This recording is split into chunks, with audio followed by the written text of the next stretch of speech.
Hello and welcome back to SpriteGuard Plays HyperRogue.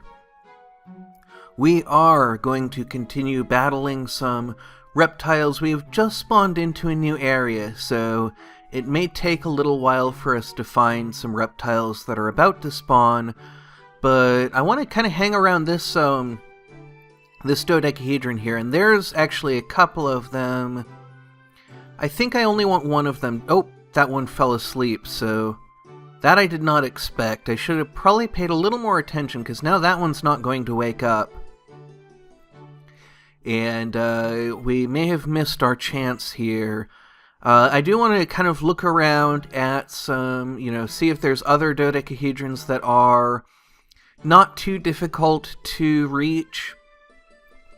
And I think we found one. Let's see if there's a reptile about to wake up around here. I don't see any blinking. I'm not even seeing any of these that are about to wake, even waking up in like 100 turns. So we may need to search elsewhere. I just want to keep searching around.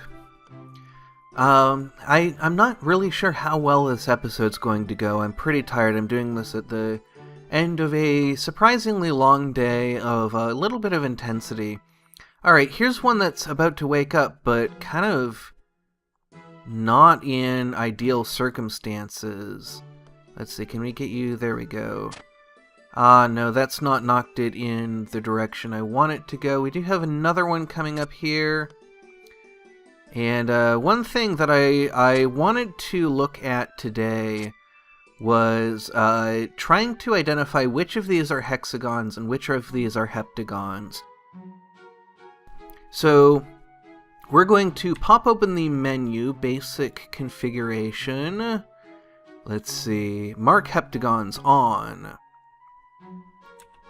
So that'll show us, and it looks like they're much more difficult to spot than I thought they were. So I'm looking at this and I'm thinking, okay, so can I actually tell here which of these at a glance is going to be a heptagon? And it looks like it's the ones that don't have... no. I was thinking that it's the ones that don't have eyes, but I'm realizing the ones that do have eyes are the ones that can wake up. So that is a good observation that I hadn't noticed. We may need to keep mark heptagons on, just because I can't really tell visually which ones are hexagons and which ones are heptagons. And so we are going to need that information. It's going to help us figure out which direction we can push these guys in. Now there is another guy up here, and it looks like he is going to make it to us. So let's see if we can push him around and send him where we want him. And I think from here, going that way, there we go. So there's another one. I don't know how many dodecahedrons we're even going to be able to get today, because, as I said, it's the end of quite a long day. And I'm just trying to figure out, okay, what am I doing here? What am I... Oh, hey, we might be able to... Oh, no, I thought maybe we could kite that guy, but he fell in a little bit before we wanted him to, but that guy we managed to kite, so there's another one. It may be that we start getting these a little bit more quickly. And one thing that I was actually thinking about is, we're collecting these treasures called dodecahedrons. And that word has a couple of kind of amusing associations for me. One is kind of the earliest association I have with it is the book The Phantom Tollbooth, which was a children's book that I was very fond of when I was young. We've got another one waking up there, so we're going to knock these guys like that, and like that. There we go. And now I'm scanning around for any more blinking. I don't see it, but that doesn't mean it's not there. But we can pick this up. And we'll try and find our way to the next one that is nearby. And it looks like... no. Alright, so I'm still having a difficult time recognizing when I need to push directionally. Now that guy is going to move, he's going to wake up, but he didn't actually help us. And so we may need to try and find our way to a different dodecahedron.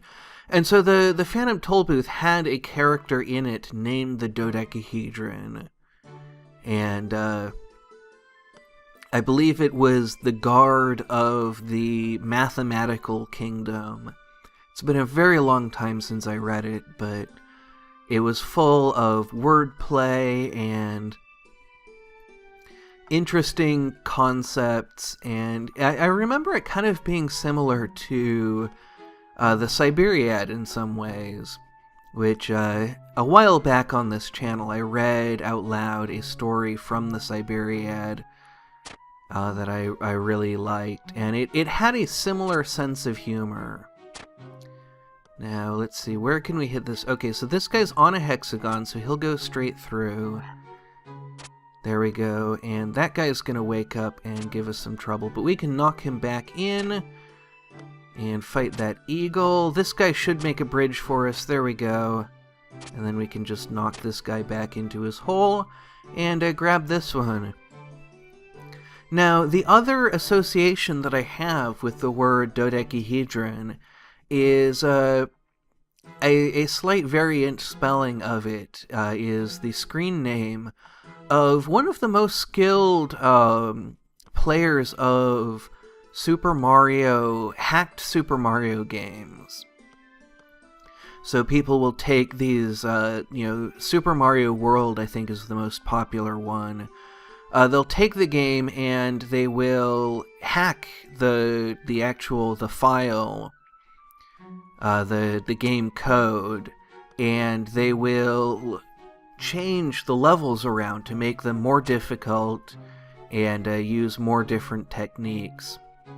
Let's see, can we knock this guy in a suitable direction?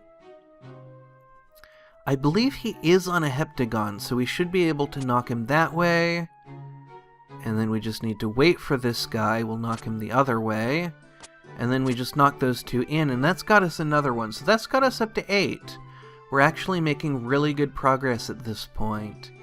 And so I think we just need to find our way to another fairly in-reach one, and then just kite these guys over. And unfortunately, they seem to be... I'm reading the kind of the layout a little bit wrong still, and so I'm not knocking them in the directions I need to be knocking them in.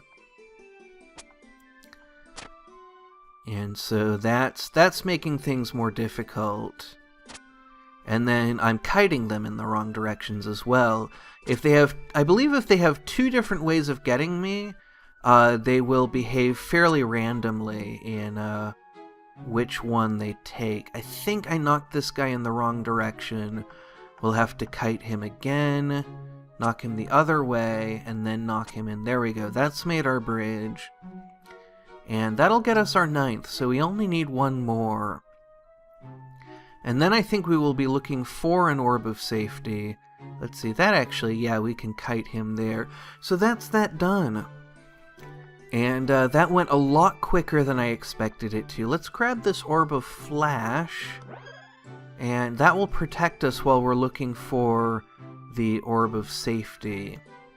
Let's see, that's an orb of vaulting. Orb of vaulting is the orb for this land.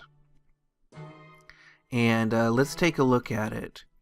This orb allows you to jump over an adjacent monster, killing or stunning it. You can only vault in a roughly straight line. Target a cell on the other side to use it. This is a ranged orb. Ranged orbs can be targeted by touching the desired location. Yeah, that's all the same as for every ranged orb. So let's grab this, and this guy will actually spawn very conveniently. So we can try and vault over him. Let's see, can we vault to there. Indeed we can, and that stuns him. And now I'm actually going to head out here because I see an orb of safety. Now, I believe this, the Ivory Tower is where we want to go next. Let's take a look at the overview to see what we want to do next week. It looks like, yeah, we don't have any ivory figurines, which we need for the other new lands, which I'm going to be trying to check them out, you know, as well as I can, see if we can get them in a run, and then of course we'll be working on Hyperstones and seeing what other mischief we can get up to. So I hope that this has been an alright episode. I've been very, very scatterbrained today, and I'm looking forward to some of the other stuff that we have coming up this week, but I'm just kind of rushed. I had a plan for what I was going to do, and that plan kind of got thrown out the window, and so, you know, I'm scraping things together, and next week, hopefully, we will be a little bit more stable, a little bit more steady, but until then, thank you very much for watching, and have a great rest of your day.